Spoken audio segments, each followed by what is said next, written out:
Assalamualaikum Kak. Waalaikumsalam. RM10 boleh makan apa kat sini Kak? RM10. Ha. Macam-macam boleh dapat. Macam-macam Kak. Okey, boleh Kak bagi saya satu Okey, jom. Jom. Tengok akak buat. Makan nak buat apa ni Kak? Okey, ni nasi lemak nama dia. Okay. Nasi lemak? Nasi lemak, beras mati, pandan. Beras basmati pandan.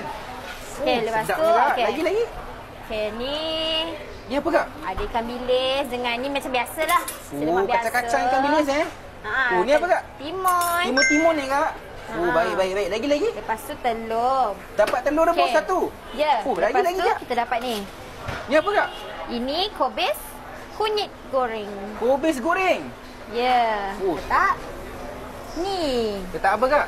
Ayam crispy. Ayam crispy. Lepas tu dengan telur Lagi. mata. Telur mata. Ui, sedapnya. Oh, sekejap sambal. Apa lagi? Oh, sambal Kak. Ni sambal pedas-pedas ke Kak? Ya, sedap pedas-pedas manis. Pedas-pedas manis Kak? Pedas-pedas manis. Manis macam Kak Ya, mari tu saya.